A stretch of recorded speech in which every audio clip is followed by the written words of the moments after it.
ಚುನಾವಣೆ ಬಗ್ಗೆ ಸಾಕಷ್ಟು ತಾವೆಲ್ಲ ಕಳೆದ 10 ವರ್ಷದಲ್ಲಿ ನಮ್ಮ ದೇಶದಲ್ಲಿ ಆದಂಥ ಬದಲಾವಣೆಗಳನ್ನು ನೀವು ನೋಡಿದ್ದೀರಿ. ಭಾರತ ಕಾಂಗ್ರೆಸ್ನವರು ಇವತ್ತು ವಿರೋಧ ಪಕ್ಷಗಳು ಕೇಳ್ತಾರೆ, 10 ವರ್ಷದಲ್ಲಿ ಏನು ಮಾಡಿದ್ದಾರೆ ನರೇಂದ್ರ ಮೋದಿ ಅವರು? 15 ಲಕ್ಷ ತರ್ತೇನೆ ಅಂದಿದ್ರು, 15 ಲಕ್ಷ ತರ್ತೇನೆ ಅಂದಿದ್ರು ಬಿಟ್ಟರೆ ಬಹುಶಃ ಮತ್ತೊಂದು ಯಾವುದೇ ರೀತಿಯ ಟೀಕೆ ಮಾಡಲಿಕ್ಕೆ ಅವ್ರ ಬಳಿ ಅವಕಾಶ ಇಲ್ಲ. ಅದನ್ನು ಹೇಳ್ತಾರೆ, ಕರ್ನಾಟಕಕ್ಕೆ ಸಿಗಬೇಕಾದಂಥ ನಮ್ಮ ಪಾಲನ್ನು ಕೊಟ್ಟಿಲ್ಲ ಅಂತ ಹೇಳ್ತಾರೆ. ಕೋಮುವಾದವನ್ನು ದೇಶದಲ್ಲಿ ಬಿತ್ತರಿಸುವಂಥ ವಿಷ ಬೀಜ ಬಿತ್ತಾರೆ ಅನ್ನೋಂಥದ್ದು ಬಿಟ್ಟರೆ ನರೇಂದ್ರ ಮೋದಿಯವರ ಸರ್ಕಾರ ಬಗ್ಗೆ ಭ್ರಷ್ಟಾಚಾರ ಮಾಡಿದ್ದಾರೆ ಅನ್ನೋವಂಥದ್ದು ಒಂದು ಸಹ 10 ವರ್ಷದಲ್ಲಿ ಹೇಳುವಂಥ ನೈತಿಕತೆ ಇವತ್ತು ಕಾಂಗ್ರೆಸ್ ಆಗಲಿ ವಿರೋಧ ಪಕ್ಷಗಳಿಗೆ ಈ ದೇಶದಲ್ಲಿ ಉಳಿದಿಲ್ಲ. ಯಾವುದೇ ಭ್ರಷ್ಟಾಚಾರ ರಹಿತವಾದಂಥ ಇಡೀ ಕೇಂದ್ರ ಸರ್ಕಾರದ BJP ಸರ್ಕಾರ ಒಬ್ಬ ಸಚಿವರ ಮೇಲೇನು ಭ್ರಷ್ಟಾಚಾರ ಆರೋಪ ಬರಲಿಲ್ಲ. ನೇರವಾಗಿ ನರೇಂದ್ರ ಮೋದಿಯವರು ಇವತ್ತು ನೋಡಿ, ಯಾರು ಭ್ರಷ್ಟಾಚಾರ ಸಲುವಾಗಿ ಹೋರಾಟ ಮಾಡಿ ಈ ದೇಶದ ಜನರನ್ನು ಹುಚ್ಚು ಮಾಡಿ ದಿಲ್ಲಿ ಒಳಗೆ ಅಧಿಕಾರಕ್ಕೆ ಬಂದವ್ರು ಈಗ ಜೈಲ್ನಾಗ ಕೂತು ಮುಖ್ಯಮಂತ್ರಿ ಅದ. ಜೈಲ್ನಾಗ ನಾಚಿಕೆ ಮಾನ ಮರ್ಯಾದೆ ಯಾವ್ದಾರ ಒಂದರೆ ಬೇಕಲ್ಲ. ಯಾವಾಗ ಏನೋ ಒಂದು ಕಾಲಿತ್ತು, ಬರೀ ಒಂದು ಆರೋಪ ಬಂದೈತಂದ್ರೆ ನಮ್ಮ ಲಾಲ್ ಕೃಷ್ಣ ಅದ್ವಾನಿ ಅವ್ರ ಮೇಲೆ ಒಂದು ಆರೋಪ ಇತ್ತು. ಅದ್ಯಾವುದೋ ಜೈನ್ ಡೈರಿ ಒಳಗೆ 50 ಲಕ್ಷ ರೂಪಾಯಿ ಬೋಫೋರ್ಸ್ ಸಂದರ್ಭದಾಗ 50 LKA ಅಂತ ಬರೆದಿದ್ರು. ಇಷ್ಟಕ್ಕೇ ಅವ್ರೇನು ಡಿಕ್ಲೇರ್ ಮಾಡೋದು, ರಾಜ್ಯಸಭಾ ಸದಸ್ಯರಿದ್ರು, ರಾಜ್ಯಸಭೆಗೆ ರಾಜೀನಾಮೆ ಕೊಟ್ಟರು. ಎಲ್ಲಿವರೆಗೆ ಈ ಇದರಿಂದ ಮುಕ್ತ ಆಗೋದಿಲ್ಲ ಅಲ್ಲಿವರೆಗೆ ನಾನು ಸಂಸತ್ತನ್ನು ಪ್ರವೇಶ ಮಾಡೋದಿಲ್ಲ, ಯಾವುದೇ ಜವಾಬ್ದಾರಿ ತಗೋದಿಲ್ಲ ಅನ್ನೋಂಥ ನೈತಿಕತೆಯನ್ನು ಮೆರೆದಂಥವ್ರು ಯಾರಾದರೂ ಭಾರತೀಯ ಜನತಾ ಪಾರ್ಟಿ ಲಾಲ್ ಕೃಷ್ಣ ಅದ್ವಾನಿ ಅವರು ಅಂತ ನಾವು ಯಾವತ್ತು ನೆನಪು ಮಾಡಬಹುದು. ಈ 10 ವರ್ಷ ಸಾಕಷ್ಟು ನಮ್ಮ ಕಾರ್ಯಕರ್ತರು ಟಿವಿಯಲ್ಲಿ, ನೀವು ಮಾಧ್ಯಮದಲ್ಲಿ, ಪ್ರಚಾರದ ಮುಖಾಂತರ ಅನೇಕರು ಮಾತಾಡ್ತಾರೆ. ಎಷ್ಟು ನರೇಂದ್ರ ಮೋದಿಯವರು ಬಂದ ಮೇಲೆ 10 ವರ್ಷದಲ್ಲಿ ಏನೇನಾಯಿತು?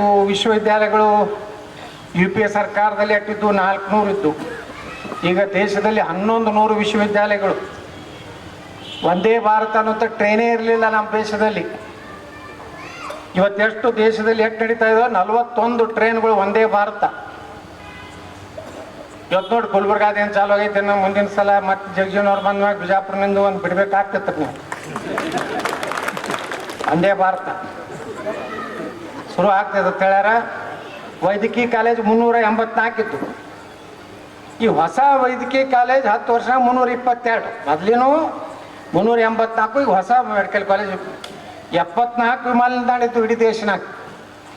ಇವತ್ತು ನಮ್ಮ ದೇಶದಲ್ಲಿ 154, ವಿಜಯಪುರ ಸಹಿತ ಇವತ್ತು ವಿಮಾನ ನಿಲ್ದಾಣ ಹೊಡೆದಿದಂಥ ಒಂದು ನಗರ. ಅವ್ರು ಕೇಂದ್ರದಲ್ಲಿ ಅನುಮತಿ ಮಾಡಿದ್ರು, ನಮ್ಮಲ್ಲಿ ಬತ್ತು. ಅದು ನಮ್ಮಲ್ಲಿ ಆಟ ಆಡಿದ್ರು ಕೆಲವು ಮಂದಿ ನಮ್ಮವ್ರೆ. ಸುಮ್ಮನೆ ಸಣ್ಣ ವಿಮಾನ ಬಂದು ಹಿಂಗೆ ನಿಂದ್ರಿಸಿ ಹಾರಿಸಿ ಬಿಜಾಪುರಕ್ಕೆ ಒಂದು ಕೊಟ್ಟಿವತ್ತೆ. ನಾ ಜಗಳ ತೆಗೆದ, ಇದೆಲ್ಲ ನಾಟಕ ಕಂಪ್ನಿ ಬೇಡ. ಶಿವಮೊಗ್ಗದಾಗ ನೈಟ್ ಲ್ಯಾಂಡಿಂಗ್, ದೊಡ್ಡ ಕಾರ್ಗೋ ವಿಮಾನಗಳು ಬಂದು ಇಳಿಲ್ಲ. ಬಿಜಾಪುರನಾಗ ಒಂದು ನಾವು ಎಳಗಾಡ್ಕೋತ ಬಂದು ಹಿಂಗೆ ಇಳಿದು ಹೋಗುವಂಥದ್ದು. ಇದೇನು ನಾಟಕ ಕಂಪ್ನಿ ಬೇಡ. ಶಿವಮೊಗ್ಗಕ್ಕೆ ಬೆಣ್ಣೆ, ಬಿಜಾಪುರಕ್ಕೆ ಸುಣ್ಣ. ಜಗಳ ವಿಧಾನಸಭಾದಾಗ ತೆಗೆದ ಮ್ಯಾಗ ಏನು ಅಜ್ಜಿದ್ದೀನ ಸಾಹೇಬ್ರೆ, ಇವತ್ತು ನಮ್ಮ ಇದ್ರ ಮಂತ್ರಿ ಯಾರು ಅವಾಗ ಆನಂದ್ ಸಿಂಗ್ ಇದ್ರು. ನಾ ಪ್ರಶ್ನೆ ಮಾಡಿದಾಗ ಅವ್ರು ಹೇಳ್ತಾರೆ, ಇಲ್ಲ ಯತ್ನಾಳ್ರಿ ಅಲ್ಲಿ ನಾವು ಮಾಡಬೇಕತ್ತೀವಿ, ಆದ್ರೆ ಒಂದು ಹೈ ಟೆನ್ಷನ್ ವೈರ್ ಹೋಗೈತಿ, ಅದಕ್ಕೊಂದು ದೊಡ್ಡ ವಿಮಾನ ನಿಲ್ದಾಣ. ನಾ ಅಂದೆ ಕಿತ್ತಿ ಆ ಕಡೆ ಹಾಕದನು ವೈರ್, ನೀನು ದೊಡ್ಡದಾಯ್ತು ಇಲ್ಲಿ ಎಷ್ಟು 20 ಕೋಟಿ ಬರಲಿ ಹಾಕಪ್ಪ ಆ ಕಡೆ. ಅಲ್ಲ ಆಯ್ತು ಮಾಡ್ತೀವಿ ಅಂತೇಳಿ ಇವತ್ತು ಎಲ್ಲ ರೆಡಿ ಆಗೈತೆ. ಅದಕ್ಕೇ ಒಂದು ಸ್ಕೀಮ್ ಮಾಡ್ಯಾರ ಅವ್ರು ಕೇಂದ್ರದವ್ರು. ಯಾವ ಹೊಸ ವಿಮಾನ ನಿಲ್ದಾಣಗಳು ಹೈಬಲ್ ಆಗ್ಬೇಕಾದ್ರೆ ಎಷ್ಟೋ ವರ್ಷ ಅದು ಯಾವುದ್ರದ್ದು ಉಡಾನ್ ಸ್ಕೀಮ್ ಅಂತ ಮಾಡ್ಯಾರ. 1 ಕಿಲೋಮೀಟ್ರಿಗೆ 10 ರೂಪಾಯಿ ಸಬ್ಸಿಡಿ. ಅಂದ್ರೆ ನಿಮಗೆ ಬೆಂಗಳೂರು ಭಾಳ ಆದ್ರೆ 3,000, 2,500, 3 ಬೇಡ. ಭಾಳ ಇದು ಐತಂದ್ರೆ 3,500, 4,000 ರೂಪಾಯಿ ತನ.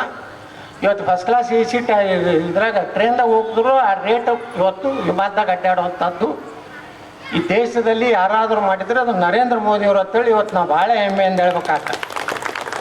ಮೊದಲು ಬರೀ 5 ನಗರದಾಗ ಮೆಟ್ರೋ ಇತ್ತು. ಇವತ್ತು 20 ನಗರನಾಗ ಮೆಟ್ರೋ ಆಗಿ. ಇವತ್ತು ನೀವು ನೋಡಿ ನಿತಿನ್ ಗಡ್ಕರಿ ಅವ್ರದ್ದು ಕೇಳಿರಲ್ಲ, ಅಂತ ಅದ್ಭುತ ವ್ಯಕ್ತಿ ಆ ಪುಣ್ಯಾತ್ಮ. ಇವತ್ತು ನೋಡ್ರಿ, ಇವನ್ನ ನಾವು ಜಿಗ್ಜಿನವ್ರು ಕೂಡಿ ಸೋಲಾಪುರಕ್ಕೆ ಹೋಗಿದ್ದೀವಿ. ಅವ್ರು ಹೇಳಿದ್ರು ನಾವೆಲ್ಲ ಒತ್ತಾಯ ಮಾಡಿದ್ವಿ 6 ಲೈನ್ ಮಾಡಿರಿ ಬಿಜಾಪುರ ಸೋಲಾಪುರ. ಹಾಂ ಎಸ್ ಸ್ಯಾಂಕ್ಷನ್ ಅಂತ. ಇವತ್ತು ಬಿಜಾಪುರ ಸೋಲಾಪುರ 6 ಲೈನ್ ಆಗ್ತದೆ, ಇನ್ನೊಂದು ವರ್ಷ 2 ವರ್ಷನಾಗ. ಈಗ ಸೋಲಾಪುರ ನೀವು ಹೋಗ್ಬೇಕಾದ್ರೆ ಯಾವ ಊರು ಎಲ್ಲಿ ಹತ್ತೋ ಅನ್ನೋದು ಗೊತ್ತಾಗೋದಿಲ್ಲ. ರಾತ್ರಿ ಏನಾರು ಹೋದ್ರೆ ಜಳ್ಕಿ ಎಲ್ಲೈತೋ, ಯಾವುದು ಬಳ್ಳೊಳ್ಳಿ ಎಲ್ಲೈತೋ, ಈ ಹೊರ್ತಿ ಎಲ್ಲೈತು. ನಾನು ಮೊನ್ನೆ 11ಕ್ಕೆ ಟ್ರೈನ್ ಇತ್ತು, ನಾನು ಕರೆಸಿದ್ರು ದಿಲ್ಲಿಗೆ. ಮೇಲೆ ಕರೆಸ್ತಿರ್ತಾರೆ ಏನಾರ ಅಂದ್ಕೊಳ್ಳೋಣ. ಒಮ್ಮೆ ನಾನು ಅಲ್ಲಿ ಯಾವುದೋ ಇದ್ರಾಗಿದ್ದೆ, ಸಾಯಿ ಪಾರ್ಕ್ನಾಗ ಒಂದು ಭೂಮಿ ಪೂಜಾಕ್ಕೆ ಹೋಗಿದ್ದೆ. ಅಲ್ಲಿ ಅಮಿತ್ ಶಾ ಅವ್ರ ಮನೆಯಿಂದ ಫೋನ್ ಬಂತು, ಅರ್ಜೆಂಟ್ ದಿಲ್ಲಿಗೆ ಬರ್ಬೇಕು, ಈಗಿಂದ ಹೀಗೆ ಕೂತು ಬಾತಾಯಿ. ರಾತ್ರಿ 8ಕ್ಕೆ ಇಲ್ಲಿ ಬಿಟ್ಟೆ, ಅದ್ರ ಜಲ್ದಿ ಹೋಗೋಣ ಅಂತ ಹೇಳಿ ಟ್ರೈನಿಗೆ 9ಕ್ಕೆ ಹೋಗಿವಿ. ಸೋಲಾಪುರಾಗ ನಿಂತು ಬಿಟ್ಟಿವಿ. 11ಕ್ಕೆ ಟ್ರೈನ್ ಬರೋದಿತ್ತು, 2 ತಾಸು ಗಾಡಿಯಾಗೆ ಕೂತೆ. 1 ತಾಸಿನಾಗ ನಾವು ಸೋಲಾಪುರ ಮುಟ್ಟಿದ್ದೀವಿ. ನಿತಿನ್ ಗಡ್ಕರಿ ಅವರು ಎಷ್ಟು ಮಾಡ್ಯಾರಪ್ಪ ರೋಡ್ ಅಂದ್ರೆ 96,000 ಕಿಲೋಮೀಟ್ರ್ ಇತ್ತು ನಮ್ಮ ಮನಮೋಹನ್ ಸಿಂಗ್ ಇದ್ದಾಗ. ಈಗ ಹೊಸಾದು ಮಾಡಿದ್ದು 1.5 ಲಕ್ಷ ಕಿಲೋಮೀಟ್ರ್ ಬರೀ 10 ವರ್ಷನಾಗ ಮಾಡಿದಂಥದ್ದು. ಮೊದಲು 3,20,000 ಗ್ರಾಮೀಣ ರಸ್ತೆ ಇದ್ದು, ಈ ಬರೀ 10 ವರ್ಷನಾಗ 3,75,000 ಕಿಲೋಮೀಟ್ರ್ ನಮ್ಮ ಭಾರತೀಯ ಜನತಾ ಪಾರ್ಟಿ ನರೇಂದ್ರ ಮೋದಿ ಅವ್ರ ಸರ್ಕಾರ ಮಾಡ್ತಾರೆ. ಇವತ್ತು ಇಲೆಕ್ಟ್ರಿಕಲ್ ಎಲ್ಲ ಲೈನ್ಗಳು ಎಲೆಕ್ಟ್ರಿಫೈಡ್ ಆಗ್ಯಾವ. ಇಡೀ ಟ್ರೈನದ್ದು ಒಂದು ಕಡೆನೂ ಎಲೆಕ್ಟ್ರಿಫೈಡ್ ಇಲ್ಲಾರ್ದ ಒಂದು ಹಳಿ ಇಲ್ಲ. LPG ಗ್ಯಾಸ್ ಬಗ್ಗೆ ನಮ್ಮ ವಿವೇಕ್ ಡಬ್ಬಿ ಅವ್ರು ಹೇಳಿದ್ರು, 31 ಕೋಟಿ ಜನರಿಗೆ 31 ಕೋಟಿ ಪಾಯಿಂಟ್ 5 ಇವತ್ತು LPG ಗ್ಯಾಸ್ ಮನೆ ಗ್ಯಾಸ್ ಕೊಟ್ಟರು. ನಾವೆಲ್ಲ ಸಣ್ಣವರಿದ್ದಾಗ BP ಹಿರೇಮಠರು ಒಬ್ಬರಿಗೆ ಗ್ಯಾಸ್ ಕಂಪನಿದಿತ್ತು. ನಾವೆಲ್ಲ ಸ್ವಲ್ಪ ವಸೂಲಿ ಇದ್ದವ್ರು ಹೋಗಿ ಒಂದು ಗ್ಯಾಸ್ ತೊಗೋಬೇಕಾದ್ರೆ ಒದ್ದಾಡಿ ಒಂದು ಗ್ಯಾಸ್ ತೊಗೋತಿದ್ದೆ. ಯಾಕಂದ್ರೆ ನಮ್ಮ ಅಪ್ಪವರು ಮುನ್ಸಿಪಾಲ್ಟಿ ಅಧ್ಯಕ್ಷರಿದ್ದಾರೆ. ಮುಂದೆ ನಾ MP ಆದೆ, ನಮಗೂ ಕಾರ್ಡ್ ಕೊಡ್ತಿದ್ರು, ಇಟ್ಟು ಕೂಪನ್ಗಳು ನಾವು ಹಂಚ್ಕೋತಡ್ಡಾಡ್ರು ತುಡುಗುಲಿ ಒಂದು ಹಿಂಗೆ ಹರಿದು ಕೊಡೋದು ಮನ್ಯಾಗ. ಒಂದು ಫೋನ, ಒಂದು ಇದು ಗ್ಯಾಸ್. ಇದೇ MP ಅಂದ್ರೆ 2 ಕೆಲಸ ಇತ್ತು ಅವಾಗ. ಅವು ಫೋನು ಭಾಳ ಡಿಮಾಂಡ್ರಿ ಅವಾಗ. ನಮ್ಮ ಫೋನ್ಗಳು ಮಾರ್ಕೊಂಡು MP ಗಳು ಜೀವನ ಮಾಡ್ತಿದ್ರು ಅವಾಗ. ಅವ್ರು ರೊಕ್ಕ ಕೊಡ್ತಿದ್ದಿಲ್ಲ ಅವಾಗ. ಏನು MP ಗಳಿಗೆ ಇರೋದೇ 5,000 10,000 ರೂಪಾಯಿ ಪಗಾರ ಇತ್ತವ. MP ಗಳಿಗೆ ವಿಮಾನದಾಗೂ ಅವಾಗ ಅವಕಾಶ ಇರಲಿಲ್ಲ. ಟ್ರೈನಿಗೆ ಹೋಗ್ಬೇಕು, 2 ದಿವಸ ದಿಲ್ಲಿಗೆ ಹೋಗ್ಬೇಕು. ನಮ್ಮ ವಾಜಪೇಯಿ ಅವರು ಬಂದ ಮ್ಯಾಗ ಈ ಮೊಬೈಲ ಮತ್ತು ಈ ಇದು ಬಂದ ಮ್ಯಾಗ ನಮಗೆ MP ಅದೇನು ಬರೇ ಒಂದು 250 ಬರ್ತಿದ್ದು ಗ್ಯಾಸ್ ಕೂಪನ, ಒಂದು 250 ಇವು ಬರ್ತಿದ್ದು ಟೆಲಿಫೋನ್ದು. ಕೆಲವೊಂದು MP ಗಳು ಏನು ಮಾಡ್ತಿದ್ರು, ಮುಂಬೈ ಕಲ್ಕತ್ತಾ ಅಲ್ಲಿ 25,000 15,000 ವಾಹನ್ ಬ್ಲ್ಯಾಕ್ನಾಗ ಅಲ್ಲೇ ಮಾರಿಬಿಡ್ತಿದ್ರು. ಬಿಜಾಪುರಕ್ಕೆ ಬರ್ತಿದ್ದಿಲ್ಲ. ಈಗ ಸುಮ್ಮ ಹಂಗೆ ಅಡ್ಡಾಡೋ ಗೌಂಡಿ ಸಹಿತ 2 ಮೊಬೈಲ್ ಇಟ್ಟಾಲಿ. ಈ ರೀತಿ ಹೇಳ್ಕೊತ ಹೋದ್ರೆ ಭಾಳ ಅದಾವ. ಈ ರೀತಿ ಒಂದು ಬದಲಾವಣೆ ಜೊತೆಗೆ ಭಾಳ ದೊಡ್ಡ ಕೆಲಸ ಏನಪ್ಪ ಅಂದ್ರೆ, ಜಗತ್ತಿನಾಗ ನಮ್ಮದು ಲೆಕ್ಕದಾಗನೇ ಇರಲಿಲ್ಲ. ಆರ್ಥಿಕ ರಾಷ್ಟ್ರದಾಗ 11ನೇ ನಂಬರ್ ಇರಲಿಲ್ಲ, 12ನೇ ನಂಬರ್ ಇರಲಿಲ್ಲ. ಇವತ್ತು ಭಾರತ ಜಗತ್ತಿನ 5ನೇ ಆರ್ಥಿಕ ರಾಷ್ಟ್ರ. ವರ್ಲ್ಡ್ದಾಗ ನಂಬರ್ 5 ಯಾವುದು? ಸೂರ್ಯ ಮುಳುಗದ ಸಾಮ್ರಾಜ್ಯ ಲಂಡನ್. ಇಂಗ್ಲೆಂಡ್ ಏನತ್ತೀವಲ್ಲ, ಇಂಗ್ಲೆಂಡನ್ನು 6ನೇ ನಂಬರ್ ಕಾಯಕ್ಕೆ ನಾವು ಈಗ 5ನೇ ನಂಬರ್ ಬಂದೀವಿ. ಮತ್ತು ದಿನ ಏನು ಮಾಡ್ಬೇಕ್ರಿ? ಏನು ಮಾಡ್ಯಾರ ಮೋದಿಯವ್ರು? ಏನು ಮಾಡ್ಯಾರ? ಏನು ಯಾರು ಸೋನಿಯಾ ಗಾಂಧಿ ಮನೆ ಮುಂದೆ ಯಾರಲ್ಲ ನಾವೇನು ಕಸ ಹೊಡೆದ್ಬೇಕು ಯಾಕೆ ಅಂದರೆ ಇವ್ರಿಗೆ ಏನಾಗಿದೆ, ಕಾಂಗ್ರೆಸ್ನವ್ರಿಗೆ ಹತಾಶೆ ಆಗಿಬಿಟ್ಟ. ಅವ್ರು ನಿಂದ್ರಿಸೋದು 180 ಸೀಟ್ ನಿಂದ್ರಿಸ್ಲಾಕತ್ತಾರ. ನಾವು ಹೋದ್ರೆ ಸರ್ಕಾರ ಮಾಡ್ತೀವಿ. ಹಂಗೆ ಮಾಡ್ತಿರ್ಬೇಕ್ರಿ? ಇಡೀ ದೇಶನಾಗ ನೋಡ್ರಿ, ಇವತ್ತು ನೀನೇ ಮಹಾರಾಷ್ಟ್ರ ಇವತ್ತು TV ಒಳಗೆ ನೋಡ್ಲಕತ್ತಿದ್ದೆ. ಮಹಾರಾಷ್ಟ್ರದಾಗ 48ರಾಗ 21 ಸೀಟ್ ಶಿವಸೇನಾಗ ಬಿಟ್ಟು ಕೊಟ್ಟಾರ. 15-16 ಕಾಂಗ್ರೆಸ್ ತೊಗೊಂಡವ್ರು. ಇವ್ರು ಹ್ಯಾಂಗೆ ಸರ್ಕಾರ ಮಾಡ್ತಾರೆ? ಅದೇ ರೀತಿ ಮುಂದಿನ ದಿವಸಗಳಾದಾಗ ನಮ್ಮ ದೇಶದಲ್ಲಿ ಇವತ್ತು ಭಯಾನಕ ಪರಿಸ್ಥಿತಿ ಇದೆ. ನಾವೇನರೇ ಮರ್ತು ಮನ್ಯಾಗ ಕೂತು ಯಾವ ಬಂದ್ರೆ ಏನು ಮಾಡ್ತಾನ, ಯಾವ MLA ಆದ್ರೇನು, ಯಾವ MP ಆದ್ರೇನು, ನಮ್ಮ ಮನೆ ಕಸ ನಾವು ಹುಡುಕಬೇಕಲ್ಲ, ನಮ್ಮ ಮನೇದು ಬಾಂಡಿ ಅಂದ್ರೆ ನಾವು ತಿಕ್ಲಕ್ಕೆ ಬರ್ಬೇಕಾ? ಕೆಲವೊಂದು ಮಂದಿ ಅಂತಾರ ಮಾಮ ಪೂಜ್ಯರದವ್ರ ಜಗತ್ನಾಗ, ಏನ್ರಿ ನಮ್ಮ ಕೆಲಸ ಏನು ನಿಮ್ಗೆ ಹಾಕಿ ಏನು ಮಾಡೋದೈತ್ರಿ, ನಮ್ಮ ಮನೆ ಕಸ ಹುಡುಕ್ಲಕ್ಕೆ ಬರ್ಬೇಕಾ? ನೀವು ನಾನು ಆರಿಸ್ತಂದ್ರೆ ಇಲ್ಲಿ 2018ರಾಗ ಏನು ಬೇಕಾದ ಯಾರು ಏನು ಮಾಡಿದ್ರು ಆರ್ಸ್ ತಂದ್ರಿ. ಎದಕ್ಕೆ ತಂದ್ರಿ? ಒಂದು ಹಿಂದುತ್ವ ಏನಾರು ಈ ಮನುಷ್ಯ ಬಂದ್ರೆ ಕೆಲಸ ಮಾಡ್ತಾನೆ ತೊಗೊಳ್ಬಂದ್ರಿ. ಇವತ್ತು 5 ವರ್ಷನಾಗ ಇಡೀ ವಿಜಯಪುರ ನಗರದ ಇತಿಹಾಸನೇ ಚೇಂಜ್ ಮಾಡಿದ್ವಿಲ್ಲ. ವಿಜಯಪುರ ನಗರ ಇವತ್ತು ಭಾರತದ 6ನೇ ಒಳ್ಳೆಯ ಗಾಳಿ ಇರುವಂಥ ನಗರ ಇವತ್ತು ವಿಜಯಪುರ ಮಾಡಿದ್ವಿ ನಾವು. ಬರೀ 3 ವರ್ಷ, 2 ವರ್ಷ ಕರೋನಾದಾಗ ಏನು ಮನೆ ಇಲ್ಲ ಕಟ್ಟಿ ಮ್ಯಾಗ ಎಲ್ಲರಿಗೆ ತಂದು ಇದು ಅವಾಗ 8 ಮಂದಿ ಅಪವಾದ ಇದೇ ಸಿದ್ದರಾಮಯ್ಯ ಶಿವಕುಮಾರ್ ಏನು ಹೇಳಿದ್ರು, ಮೋದಿ ಲಕ್ಷಕ್ಕೆ ಹಾಕೋಬೇಡ್ರಿ, ಲಕ್ವ ಆಗ್ತದ, ಮಕ್ಕಳಾಗೋದಿಲ್ಲ ಅದನ್ನ ಅಂದವ್ರಿಗೆ ಅವರೇ ಹೋಗಿ ಮೊದಲು ಹಾಕೊಂಡು ನಿಮ್ಗೆಲ್ಲ ಅವ್ರದ್ದೇನಿತ್ತು ಯಾಕೆ ಎತ್ತ ನೀಚತನ ಅನ್ನೋದು ಎಟ್ಟಿರ್ತೈತೆ ರಾಜಕಾರಣದಾಗ. ಲಸಿಕೆ ಹಾಕೋಬಾರ್ದು, ಜನ ಹೆಚ್ಚು ಸಾಯ್ಬೇಕು, ಮೋದಿಯವ್ರ ಹೆಸರು ಕೆಡಬೇಕು, ನಾವು ಮತ್ತೆ ಈ ದೇಶ ಲೂಟಿ ಮಾಡ್ಲಕ್ಕೆ ಆರಿಸ್ಬೇಕು. ಇದು ಒಂದೇ ತತ್ತು, ಮತ್ತೊಂದೇನಿಲ್ಲ. ಯಾರಿಗೆ ಲಕ್ವ ಆಗೈತಿರಪ್ಪ? ಹಾಂ, ಆ ಪಕ್ಷಕ್ಕೆ ಆಗೈತದು ಲಕ್ವ. ನೋಡ್ರಿ, ಈಗ ನಾನೇ ಹಾಕ್ಕೊಂಡು ನನಗೆ ಅವ ಹೆಂಗೆ ಆಯಿತು. ನಾನು DC ಅವರು ZPC ಅವರು ಡಿಸ್ಟ್ರಿಕ್ಟ್ ಸರ್ಜನ SP ಅವ್ರು ಕೂಡಿ ಒಂದು ಮೀಟಿಂಗ್ ಮಾಡಿದ್ವಿ. ನಾವು DC ಅವರು ಅಂದ್ರೆ, ಸರ್ ಏನು ಸರ್ ವಿಜಯಪುರದಲ್ಲಿ ಜನ ಭಯ ಪಡ್ತಾ ಇದ್ದಾರೆ, ಯಾರೂ ಲಸಿಕೆ ಹಾಕೋಲಿಕ್ಕೆ ಮುಂದೆ ಬರ್ತಾ ಇಲ್ಲ, ಏನಾದರೂ ಮಾಡ್ಬೇಕು, ಏನು ಮಾಡ್ಬೇಕು ಕೇಳ ಸರ್ ಅಂತಂದು ಸಿವಿಲ್ ಹಾಸ್ಪಿಟಲ್ನಾಗೆ ಕೂತಿದ್ವಿ. ಇಲ್ಲ ಸರ್, ಮೊದಲು ನೀವು ಚುಚ್ಕೊಂಡ್ರೆ ಏನಾದರೂ ಪ್ರೇರಣೆ ಆಗ್ಬೋದು ಅಂತ. ಇವ್ ನನಗೆ ಹಾಕ್ಯಾರಲ್ಪ ಕಾಪ ಅಂತ ಆಯ್ತು. ನಾನು ಹಂಗೆ ತೆಗೆದು ಬನಿಯನ ಮ್ಯಾಗ ಕೂತು ಚುಚ್ಕೊಂಡೆ. ಅದನ್ನು ಅವಾಗ ಫೋಟೋ ತಗೊಂಡ್ರೆ ಗೊತ್ತಿಲ್ಲ ಅಲ್ಲಿ. ಇಡೀ ವಿಜಯಪುರ ತುಂಬ ಎಲ್ಲ ನಂದೇ. ನಾನು ಲಸಿಕೆ ಹಾಕಿಕೊಂಡಿದ್ದೇನೆ, ನೀವು ಹಾಕೊಳ್ಳಿ. ಮೊದಲು ಒಂದು ಲಸಿಕೆ 10 ಮಂದಿಗೆ 1 ತಾಸಿನಾಗ ಮಾಡಬೇಕು. 1 ತಾಸನೇ 2 ತಾಸು ಇರ್ತದೆ ಲಿಮಿಟ್. ಅಟ್ರಾಗ ಮಾಡಲಿಲ್ಲ ಅಂದ್ರೆ ಅದು ಇದನ್ನೇ ಬಾದ್ ಆಗ್ತಿತ್ತು. ಎಷ್ಟೋ ಲಸಿಕೆ ಹೆಂಗೆ ಬಾದಾಗಿತ್ತು. ನಾ ಚುಚ್ಕೊಂಡ ಮ್ಯಾಗ ಮೊದಲು ವಜ್ರ ಹನುಮಾನ್ ನಗರ್ನಾಗ SP ಅವರು DC ಅವರು CO ನಾವು ಕೂಡೊಂದು ಸಭೆ ಮಾಡಿದ್ವಿ ಜಿಗ್ನ ಸಾಹೇಬ. ಅಲ್ಲಿ ಹಿಂದಿನ ವಾರ ಮಾಡಿದ್ರು ಒಂದು 70-60 ಆಗಿದ್ದು. ನಾವು ಮೊದಲೇ ಇದ್ರಾಗ 850 ಅದು ಬತ್ತು ಹೋಗಿ ತರಬೇಕಾಯ್ತು ಕೋಲ್ಡ್ ಸ್ಟೋರೇಜ್. ನಾನು ಇದು ಯಾರು ನರೇಂದ್ರ ಮೋದಿ ಅವ್ರು ಮಾಡಿದ್ರಲ್ಲ. ನಮ್ಮ ದೇಶನಾಗ ಮೊದಲ ಒಂದು ಯಾವುದೇ ಸಿಡುಬು ರೋಗ, ಕಾಲ್ರಾ, ಮೈಲಿ ಬೇನೆ ಬಂದು 8 ದಿವಸದ ಮ್ಯಾಗ ಭಾರತಕ್ಕೆ ಬರ್ತಿತ್ತು. 10-15 ವರ್ಷ ನಂತರ ಭಾರತದಲ್ಲಿ ನಾವು ಲಸಿಕೆ ಕಾಣ್ತಿದ್ದೀವಿ. ಆದರೆ ಜಗತ್ತಿನ ಜರ್ಮನ್, ಅಮೇರಿಕಾ, ಲಂಡನ್ ಜೊತೆಗೆ ಇಡೀ ಜಗತ್ತಿಗೆ ಇವತ್ತು ಯಾರಾದರೂ ಲಸಿಕೆ ಹಂಚಿದ್ರೆ ಅದು ನರೇಂದ್ರ ಮೋದಿ ಅವರನ್ನಂತ ಮಾತನ್ನು ನಾವು ಎಲ್ಲರೂ ನೆನಪಿಟ್ಕೋಬೇಕು. ಎಷ್ಟು ಟೀಕೆ ಮಾಡಿದ್ರು. ನರೇಂದ್ರ ಮೋದಿ ಅವರು ಚುಚ್ಕೊಂಡ್ರು, ಒಬಾಮಾಯವರು ಚುಚ್ಕೊಂಡ್ರು, ನಾವು ಚುಚ್ಕೊಂಡ ಮ್ಯಾಗ ಮಂದಿ ಚುಚ್ಕೊಳಕತ್ತರು. ಯಾಕಂದ್ರೆ ಅದೊಂದು ಅಪವಾದ. ಲಸಿಕೆ ದೊಡ್ಡ ಅನಾಹುತ. ಎಷ್ಟು ಮಂದಿ ನೋಡ್ರಿ, ನಾವಂತರೂ ಈ ಹೊರಗಂತೂ ಬರೋದು ಆಗಲಿಲ್ಲ. ಯಾರ್ಯಾರು ತಿರ್ಕೊಂಡ್ರು, ಯಾರು ಉಳಿದ್ರು, ಯಾರು ಇಲ್ಲೋ ಮುಂದದು. ಈಗ ಎಲ್ಲ ಮಾಸ್ಕ್ ತೆಗೆದು ಇವತ್ತು ಅಡ್ಡಾಡದ ಮ್ಯಾಗ ಇವ್ರ ಮನ್ಯಾಗ ತಿರ್ಕೊಂಡ್ರಿ, ಅವ್ರ ಮನ್ಯಾಗ ತಿರ್ಕೊಂಡ್ರಿ ಕೇಳೋ ಪರಿಸ್ಥಿತಿ. ಈ ರೀತಿ ದೇಶದಲ್ಲಿ ಇವತ್ತು ಒಂದು ವಾತಾವರಣ ತಯಾರಾಗಿದೆ. ಇವತ್ತು ನೋಡ್ರಿ, ಚೀನಾ ವ್ಯವಸ್ಥಿತವಾಗಿ ನರೇಂದ್ರ ಮೋದಿ ಅವ್ರಿಗೆ ಚುನಾವಣೆಯಲ್ಲಿ ಸೋಲಿಸ್ಬೇಕಂತ ಹೇಳಿ ಅಲ್ಲಿದೆ ಒಂದು ಆರ್ಟಿಫಿಷಿಯಲ್. ಮೊನ್ನೆ ಅಮೇರಿಕಾದ ಅಧ್ಯಕ್ಷನ ಹೇಳ್ದ, ನಮ್ಮಲ್ಲಿ ಚೀನಾದವ್ರು ನನ್ನ ಮಕ್ಕಳು ಹಿಂಗೆ ಮಾಡಿ ನಾನು ಸೋಲಿಸ್ಲಕ್ಕ ಇದು ಮಾಡಿದ್ರು. ಇವತ್ತು ಭಾರತದ ಮೇಲೆ ನೋಡ್ ಕಣ್ಣದ. ನರೇಂದ್ರ ಮೋದಿ ಅವ್ರನ್ನ ಹಿಂಗೆ ಏನೊಂದು 10 ವರ್ಷ ಬಿಟ್ಟು ಬಿಟ್ರೆ ಜಗತ್ತಿನ ನಂಬರ್ 1 ಭಾರತ ಆಯ್ತಂದ್ರೆ ಚೀನಾ ಸಹಿತ ನಮ್ಮ ಮುಂದೆ ಡೊಕ್ಕಿ ನಿಂದಿರ್ಬೇಕಾಗ್ತೈತೆ ಅನ್ನೋ ಭಯ ಇವತ್ತು ಜಗತ್ತಿಗೆ. ಅಲ್ಲಿದು ಆರ್ಟಿಫಿಷಿಯಲ್ ಅದೇನೋ ಅಂತಾರ ಅದನ್ನ ಆರ್ಟಿಫಿಷಿಯಲ್ ಇಂಟೆಲಿಜೆನ್ಸ್. ನಮ್ಗೆ ಅವು ಇಂಗ್ಲೀಷ್ ಪಕ್ಕ ಬರೋದಿಲ್ಲ, ಯಾಕೆ ಅರ್ಧಂಬರ್ಧ ಕಲ್ತೀವಿ ನಾವು. ಅದು ಮಾಡಿ ಮೋದಿಯವ್ರನ್ನೇ ಸೋಲಿಸ್ಬೇಕತ್ತೆ.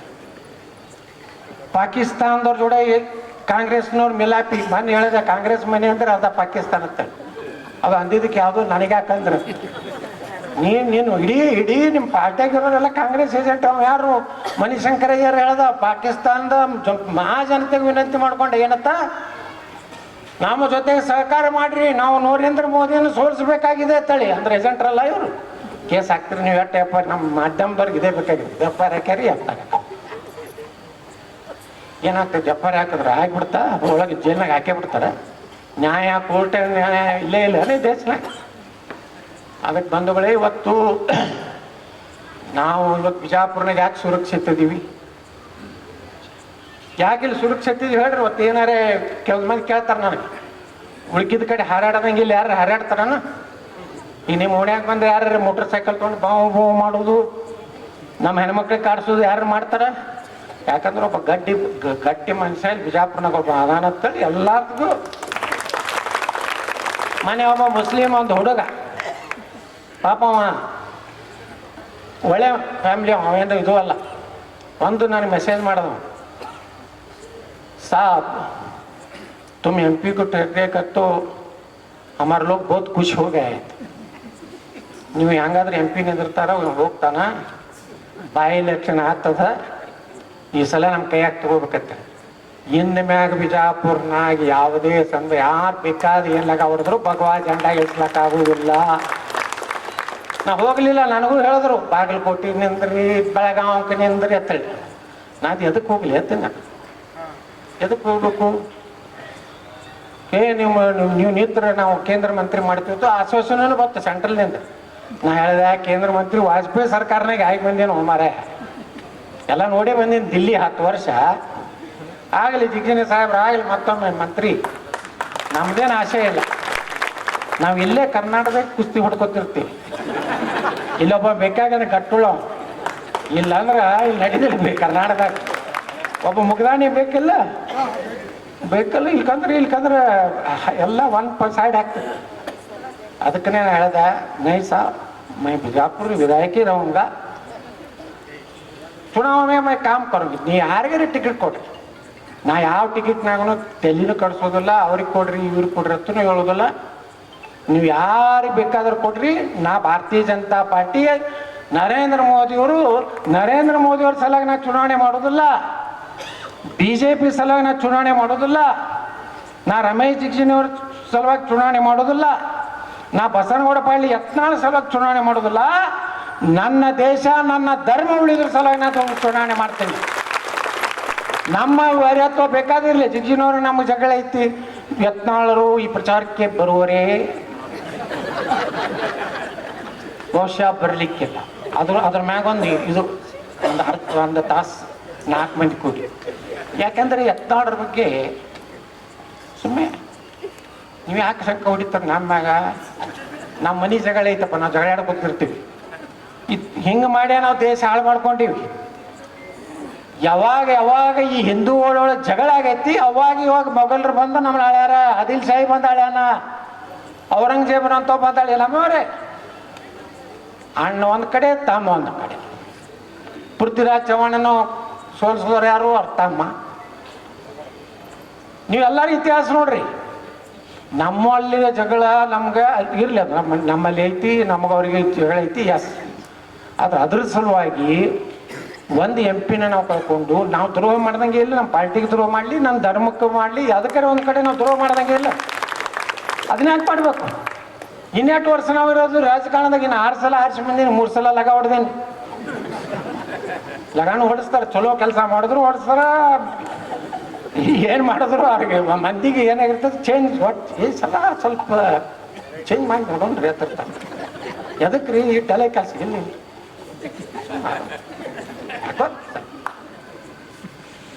ಅದನ್ನು ಆಗ್ತದೆ ರಾಜಕಾರಣ. ಆದ್ರೆ ಈಗ ನಾವು ಭಾರತದ ಮತದಾರ ಭಾಳ ಜಾಗೃತರಾಗಬೇಕಾಯ್ತು.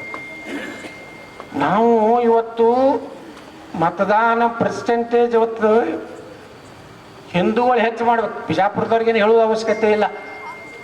2 ಎಲೆಕ್ಷನ್ದಾಗ ನೋಡಿಬಿಟ್ಟು ಅವ್ರು ಮುಂಜಾನೆ 6ಕ್ಕೆ ಪೋಲಿಂಗ್ ಬೂತಿರ್ತಾರೆ, ಯಾರೂ ವಾಕಿಂಗ್ ಹೋಗೋದಿಲ್ಲ ಅವತ್ತು. ಯಾಕಂದ್ರೆ ಅವ್ರಿಗೆ ಗೊತ್ತದ ಮತ್ತೊಬ್ಬ ಯಾವ್ರೆ ಬಂದಂದ್ರೆ ನಾವು ಜೀವನನೇ ಮಾಡ್ಲಿಕ್ಕಾಗೋದಿಲ್ಲ. ಬಿಜಾಪುರನಾಗ ಗೊತ್ತದ. ನಾ ಯಾಕೆ ಆರಿಸಿ ಬಂದೇನು ಗುರ್ತೈತೆ ನಿಮಗೆ? ಇಡೀ ಬಿಜಾಪುರ್ನಲ್ಲಿ ನಮ್ಮ ಜನ ಏನದಾರ 70 ಇದೇನು ಈ KHB ಕೊಲ್ಯಾಂಗ ಮೊದಲ 18, 20, 21% ಆಗ್ತದೆ. ಯಾರು ಓಟ್ ಹಾಕ್ಲಿಕ್ಕೆ ಬರ್ತಿದ್ದಿಲ್ಲ. ಅವರು ಯಾರು ಓಟ್ ಒಳಗೆ ಕೊಂಡಿರ್ತಾರಲ್ಲ ಪುಲಿಂಗ್ ಆಫೀಸರ್ಗಳು, ಅವ್ರಿಗೆ ಕಾಯಿ ಪೊಲೀಸರು ಸಹಿತ ಮಕ್ಕೊಂಡಿರ್ತಿದ್ರ ಇದ್ರ ಮ್ಯಾಗ. ಇದು ITIದು ಬೂತ್ಗಳು ಅಂದ್ರೆ ಯಾರು ITIದಾಗಂತೂ ಯಾರೂ ಕಾಣಿಸ್ತಿದ್ದಿಲ್ಲ. ಈ ಸಲ 2018ಕ್ಕೆ 1994 ನಾನು ಇತ್ತಾಗ MLAಕ್ಕೆ 70% ಮ್ಯಾಗ 80%ವರೆಗೆ ಇವೆಲ್ಲ ಬಡಾವಣೆಗಳು ಹಾಕಿದ ಹೊತ್ತಳೆ ನಾವು ಇವತ್ತು MLA ಆಗ್ಲಿಕ್ಕೆ ಸಾಧ್ಯ ಆಗಿದೆ. ನಿಮ್ಗೆ ಗೊತ್ತದ ಬಸ್ ಸ್ಟ್ಯಾಂಡ್ ಹೋಗುತ್ತಾನ 30-35 ಸಾವಿರ ಲೀಡ್ ಇರ್ತೀನಿ ನಾ. ಅಲ್ಲಿ ಚಾಲು ಆಗ್ತಾ ನೋಡು ಮಿನಿ ಪಾಕಿಸ್ತಾನ. ದನ ದನ ದನ ದನ ದನ ದನ ದನ ಇಳಿದು 3 ಸಾವಿರಕ್ಕೆ ಬಂದ್ಬಿಡ್ತೀವಿ. ಆಟೋತಿಗೆ ಅವು ಹಸಿರು ಗುಲಾಲ್ ಹಚ್ಚಿ ಪಟ್ಟಾಕ್ಸಿ ಹಾಕ್ತೀವಿ ಕಮ್ಮ ಚಿತ್ತಿಗೆ ಆಯ್ತಾರೆ. ಮುಂದೆಲ್ಲ ಹನುಮಂತ ದೇವ್ರು ಗೊತ್ತಾನೆ ಮನ್ಗಳು ಹಾಕ್ಸಾಕ. ನಾ ಪ್ರತಿ ಇಲೆಕ್ಷನ್ನಾಗ ಏನೂ ಮಾಡೋದಿಲ್ಲ. ವೋಟಿಂಗ್ ಮುಗಿದ ಮ್ಯಾಗ ಹನುಮಂತ ದೇವ್ರ ಮುಂದೆ ಹೋಗಿ ಕೂತಿರ್ತೀನಿ. ಕಡೆಗೆ ಬಂದು ನೀನೇ ದಂಡಿಗೆ ಹಚ್ಚೋಣ ನನಗತ್ತಡಿ. 1 ತಾಸರು ಕೂತು ಬರ್ತೀನಿ. ಹನುಮಾನ್ ಚಾಲೀಸದು ಓದಿ ನಮಸ್ಕಾರ ಮಾಡಿ ಬಂದಂದ್ರೆ ಹನುಮಂತ ದೇವ್ರು ಏನು ಮಾಡ್ತಾನೆ ಅಲ್ಲಿಗೆ ಬಂದು ಅವ್ರು 3500 ನಿಂತಿರ್ತಾರೆ. ನಾನು ನಿಂತಿರ್ತೀನಿ. ಮುಂದೆ ಚಾಲು ಆಗ್ತದೆ ನೋಡಿ ನಮ್ಮ ಹಿಂದೂ ಏರಿಯಾ 4-4 ಸಾವಿರ ಲೀಡ್ ಆಗ್ತದ. ಅವಾಗ ಕೇಸರಿ ಗುಲಾಲ ಪಟಾಕ್ಷಿ ನಮ್ದು ಚಾಲು. ಅವ್ರ ಮನುಗಳೇ ಅಕ್ಷಿ ಹನುಮಾಪುರ ತನ ಅವ್ರದ್ದು. ಮುಂದೆ ನಮ್ಮದು ಮ್ಯಾಗ ಯಾಕಂದ್ರೆ ಜಲನಗರ ಬರ್ತದ, ಕನಕದಾಸ್ ಬಡಾವಣೆ, ಇಬ್ರಾಹಿಂಪುರ, ರಾಜಾಜಿನಗರ, ಕಾಶ್ಗಿರಿ, ಗೌಡ್ರೋಣಿ, ಮೆರವಣಿಕೇರಿ, ಕೀರ್ತಿನಗರ, ರಾಮನಗರ ಎಲ್ಲ ರೇಮನಗರ ಮತ್ತೆ ಅಲ್ಲೇ ಹೋಗ್ತಾನೆ. ಮತ್ತೆ ಯಾಕೆ ರೇಮನಗರ ಹೆಸರು ತಿಳಿತ್ರಿ? ನಮ್ಮಲ್ಲಿ ರಾಮ ಲಕ್ಷ್ಮಣ ಸೀತಾನೇ ಸಿಗೋರು. ಸಾಯಿ ಪಾರ್ಕ್ ನೀವು ಮೊದಲೇ 33 ಸಾರಿ ಲೀಡ್ ಕೊಟ್ಟಿರ್ತೀರಿ. ನೀವು ಇಲ್ಲಿ ಕೊಟ್ಟಿದ್ರಿಂದ ಅಲ್ಲಿ ಕಡೆಕ್ ಹಾಕ್ತೀನಿ. ಇಲ್ಲೇ ಲಗ ಓಡಿಸಿದ್ರೆ ಅಲ್ಲೆಲ್ಲ 30 ಸಾಲ ಡಾಪತ್ ಬಿಡ್ತೀನಿ. ಮೊದಲೇ ಹೇಳೇನಿ, ಮೊದಲೇ ಧನ್ಯವಾದ ಹೇಳೇನಿ. ಯಾಕಂದ್ರೆ ಬೂತ್ ನಂಬರ್ 1 ಎಲ್ಲಿಂದ ಚಾಲು ಆಗ್ತಿರ್ತದೆ. ಇಲ್ಲಿಂದೇ ಚಾಲು. ಇಲ್ಲಿಂದ ಶ್ರೀ ಗಣೇಶ ಮತ್ತು ಬರ್ಲಿಕ್ಕೆ ಚಾಲು ಮಾಡ್ತೀನಿ. ಅಲ್ಲಿ ಮುಂದೆ ಅಲ್ಲಿ ಕಡೆಕಾಗಿ ಅಲ್ಲಿ ಹನುಮಂತ ದೇವ್ರ ಮುಂದೆ ಸ್ಯಾಂಕ್ಷನ್ ಮಾಡಿ ಅಲ್ಲಿ ಹೋಗಿ ಅಲ್ಲಿ ಒಳಗೊಬ್ಬ ಇಬ್ರಾಪುರ ವೆಂಕಟರಮಣ ಕೊತ್ತಾನ ಅಲ್ಲಿಗೆ. ಈ ರೀತಿ ಯಾಕೆ ಹೇಳ್ತಾ ಇದ್ದೇನೆ ಅಂದ್ರೆ ಇವತ್ತು ನಾವು ಎಲ್ಲ ಜನ ಏನು ಚುನಾವಣೆ ಬಂದೈತೆ ಅಂತ ಹೇಳಿ ಟೂರ್ ಹೋಗೋದು, ಪ್ರವಾಸಕ್ಕೆ ಹೋಗೋದು ಯಾರೂ ಕೈ ಮುಗಿದು ಹೇಳ್ತೀನಿ. ಇವತ್ತೇ ಡೇಟ್ ಫಿಕ್ಸ್ ಮಾಡ್ಕೊರಿ. ಮೇ 7 ಅಲ್ರಿ, ಮೇ 7ಕ್ಕೆ ಮೇ 7ಕ್ಕೆ ನೀವು ಎಲ್ಲಿ ಹೋಗಿ ಈಗಿಂದ ನಿಮ್ದು ಏನು ಹೋಗಿ ಬರೋದಿದ್ರೆ ಮೇ 5 ತನಕ ಎಲ್ಲಿ ಹೋಗಿ ಬರೋದು ಹೋಗ್ಬೇಕು. 7ಕ್ಕೆ ಮಾತ್ರ ದಯವಿಟ್ಟು ಕೈ ಮುಗಿದು ಕೇಳ್ಕೊತೀನಿ, ಒಬ್ಬರು ಹೊರಗೆ ಹೋಗ್ಬೇಡ್ರಿ. ಎಲ್ಲೆಲ್ಲಿ ಬೆಂಗಳೂರಿನಾಗ ಯಾರು ಅದಾರ, IT ಒಳಗೆ ಯಾರು ಅದಾರ, ಮುಂಬೈದಾಗ ಯಾರು ಅದಾರ, ನಾ ಇದ್ದಾಗ ನಾ ಒಂದು 25-30 ಬಸ್ ಮಾಡಿ ನಾ ತರ್ತೀವಿ. ಯಾರನ್ನ ಎಲ್ಲಾರನ್ನೂ ತಂದಿರ್ತೀವಿ. ಪಾಪ ಎಷ್ಟೋ ಮಂದಿ ತಾವೇ ಬರ್ತಾರೆ. ಎದಕ್ಕೆ ಬರ್ತಾರೆ ಕೊಡಿ, ಒಂದು ಓಟ್ ಹಾಕ್ಲಕ್ಕ. ನಾ ಪುಣೆದಾಗ ಇದ್ದೇನೆ, ನಾ ಅಲ್ಲಿದ್ದೀನಿ ಬಂದು ನಾವು ಹುಟ್ಟಿಂಗ್ ಟೈಮ್ನ ನಾ ಬಂದಾಗ ಹೇಳ್ತಿರ್ತಾರೆ. ನಾ ಪುನಃ ನಿಮ್ಮ ಅದು 2-2 ಕಿಲೋಮೀಟರ್ ಇದು ಲೈನ್ ಇದ್ರೂ ಕೈ ಕಟ್ಕೊಂಡು ನಿಂತಿರ್ತಾರೆ ನಮ್ಮ ಮಂದಿ. ಅಂದ್ರೆ ಅಷ್ಟು ನೀವು ಗಟ್ಟಿಯಾಗಿ ಉಳಿದಿರುತ್ತೇಳಿ ಬಿಜಾಪುರ ಇಷ್ಟು ಅಭಿವೃದ್ಧಿ ಆಗ್ಲಿಕ್ಕೆ ಸಾಧ್ಯ. ಇಲ್ಕಂದ್ರೆ ಆಗ್ತಿತ್ತ ಬಿಜಾಪುರ ಹೆಂಗಿತ್ತು ಪರಿಸ್ಥಿತಿ. ನಾನು ರೋಡಿಗೆ ನೋಡ್ರಿ ಅಲ್ಲಿ ಪೊಲೀಸ್ SP ಆಫೀಸ್ ಮುಂದೆ ನಡೆದೈತಿ. ರೋಡ್ ಎಷ್ಟು ಅಗಲಾಗ್ಲಕತ್ತೈತಿ. ಬಹುಶಃ ಅದೊಂದು ಅದೇನು ವಾಟರ್ ಟ್ಯಾಂಕಿ ಬಲ್ಲಿ ಒಂದು ಐತೆ, ಅದು ಔರಂಗಜೇಬ್ ನಮಾಜ್ ಮಾಡಿತ್ತದು. ಅದು ಕೋರ್ಟ್ನಾಗ ಐತೆ. ಅದೊಂದು ತಡಿ ಬಿಟ್ಟಿವಿ ಅಂದ್ರೆ ಆ ನೀರಿನ ಟ್ಯಾಂಕಿ ಬಲ್ಲಿ ನಿಂತ್ರೆ ನಿಮ್ಗೆ ಅಲ್ಲಿ MB ಪಾಲ್ರ ಮನೆ ಮುಂದಿನ ಕಾಣಿಸ್ತೈತಿ. MB ಪಾಲ್ರು ಬೇಕಾದ್ರೆ ನೋಡ್ಲಿ ಹೆಂಗೆ ಮಾಡ್ಯಾರ ಕೆಲಸ ಅಂತ. ಅವ್ರು ಹೇಳಕತ್ತಾರ ಭಾಷಣದಾಗ ಇವತ್ತಿನ ದಿವಸ ಕಾಂಗ್ರೆಸ್ ಗೆಲ್ತದೆ. ಎಲ್ಲಿ ಕಾಂಗ್ರೆಸ್ ಗೆಲ್ತೈತ್ರಿ? MB ಪಾಟೀಲ್ ಸುಮ್ಮನೆ ನಿಮ್ಗೆ ತಳಿ ಬಿಟ್ಟು ಆರಿಸಿ ಕಳ್ಸ್ಯಾರ. ಸ್ವಲ್ಪ ನಮ್ಮ ಸಡ್ಲಿ ಬಿಟ್ಟಿದ್ರೆ ಎಲ್ಲ ಹೊಡಿತಿದ್ದು ಏನು ಮಾಡಿ ನಮ್ಮನ್ನು ಕಟ್ಟಿ ಹಾಕಿಬಿಡ್ತಾರೆ. ಅದಕ್ಕೆ ಇಲ್ಲಿ BJP ಬಿಜಾಪುರ ಲೋಕಸಭಾದಾಗ ಯಾರೂ ಸೋಲಿಸ್ಲಿಕ್ಕೆ ಆಗೋದಿಲ್ಲ. ಬೇಕಾದಟ್ಟು ಖರ್ಚು ಮಾಡಲ್ಲ. ಯಾಕಪ್ಪ ಅಂದ್ರೆ ಜನರು ಜಾಗೃತ ಆದ್ರು. ಬೇಲ್ಡಾಗಿದ್ದವ್ರು ನಮಗೆ ಓಟ್ ಹಾಕ್ತಾರೆ. MB ಪಾಲ್ರಿ MB ಪಾಲ್ ಅಲ್ಲಿ ಏನಾರು ಮಾಡ್ಕೊಳಕ್ ಬಬಲೇಶ್ವರ BLD ಅಸೋಸಿಯೇಷನ್ದಾಗಿದ್ದವ್ರು ದೇಶ ಬಂದಾಗ ಯಾರಿಗೆ ಹಾಕ್ತಾರೆ, ಬೋದಿಗೆ ಬಿಟ್ಟು ಯಾರಿಗಾರು ಹಾಕ್ತಾರ. ಅವ್ರ ಮುಂದೆ ಹೇಳ್ತಾರೆ, ಎಲ್ಲರ ಕರೆದು ಹೇಳ್ತಾರೆ MB ಪಾಲ್ರಿ ಎಲ್ಲರೂ ಮಾಡ್ಬೇಕು. ಹಾಂ ಎಸ್ ಸರ್, ನಿಮಗೆ ಫುಲ್ ಸರ್ ತಮ್ಮ ಒಳಗೆ ಹೋಗಿ BJP ಕಮಲ್ ಹೋಗಿ ಹೋಗ್ತೀವಿ. ಅನಿವಾರ್ಯ ಐತೆ. ದೇಶ ಜನರು ಇಲ್ಲೆಲ್ಲ ಶಿಕ್ಷಣ ಇದ್ದವ್ರು ನೋಡ್ತಾರೆ ದೇಶನಾಗ ಏನು ನಡೆದದ, ನಮ್ದು ಏನು ಮುಂದೆ ನೋಡಿ. ಇವತ್ತು ವಕಫ್ BJPಗೆ ಯಾಕೆ ಓಟ್ ಹಾಕ್ಬೇಕು? ಇವತ್ತು ನೋಡಿ 15 ಲಕ್ಷ ಎಕರೆ ವಕಫ್ ಐತಿ ದೇಶನಾಗ. Indian military first 18 lakh, Indian army ಆದ್ಮ್ಯಾಗ ಇಂಡಿಯನ್ ರೈಲ್ವೆ 16 ಲಕ್ಷ ಐತಿ. ಈ ಕಳ್ಳನ ಮಕ್ಕಳಿಗೆ ನೆಹರು ಮಾಡಿದ್ದು ಎಷ್ಟು ಕೊಡ್ತೈತೆ ನಿಮಗೆ? 12 ಲಕ್ಷ ಎಕರೆ ಭಾರತದಲ್ಲಿ ವಕಫ್ ಆಸ್ತಿ ಇದೆ. ಇವತ್ತು ಇಲ್ಲೇ ದರ್ಗಾದ ಬಳಿ 811 70 ಎಕರೆ ಏನಿಲ್ಲ, ಒಂದು ಸಣ್ಣ ಮಸೂತಿ ಐತಿ, ಅದು 70 ಎಕರೆ ಪೂರ್ತಿ ವಕಫ್. 77 ಎಕರೆ ಎಲ್ಲ 77 ಎಕರೆ. ಹಿಂಗೆ 500 ಎಕರೆ ಮಾಡಿ ಹೋಗ್ಯಾನಪ್ಪ. DC ಇದ್ದಲ್ಲಿ ಬಿಜಾಪುರ್ನಾಗ ಏನಾನು ಬರ್ತಾನವ. ಬಂದು ಇಲ್ಲಿ ರಿವ್ಯೂ ಮಾಡ್ತಾನೆ. ನಾ ಅಂದೆ ಇವನು ಯಾಕೆ ಬರ್ತಾನೆ ಇಲ್ಲೇನು ಕೆಲಸ ಅಂತೇಳಿ ಅವನೇ ಇನ್ಚಾರ್ಜ್ ಸೆಕ್ರೆಟರಿ ಇದ್ದ ಮೊದಲ.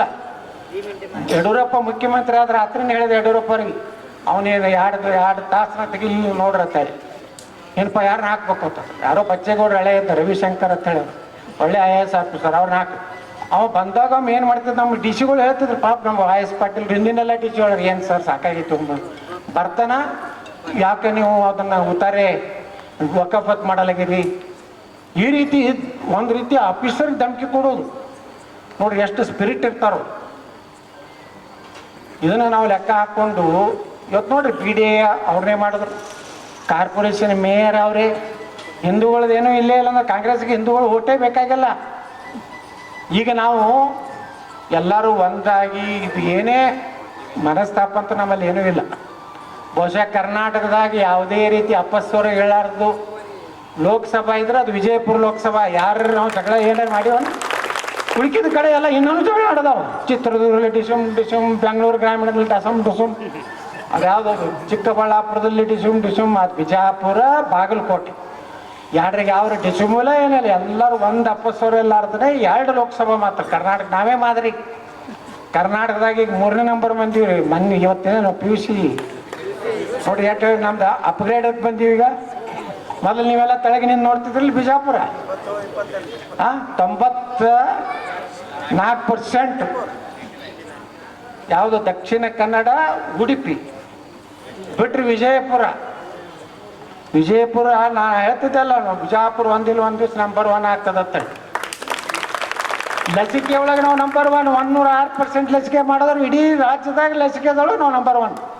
ಈಗ ಯಾವಾಗಲೂ ನಮ್ಮದು 1, 2, 3ದಾಗ ಇರ್ತೀವಿ.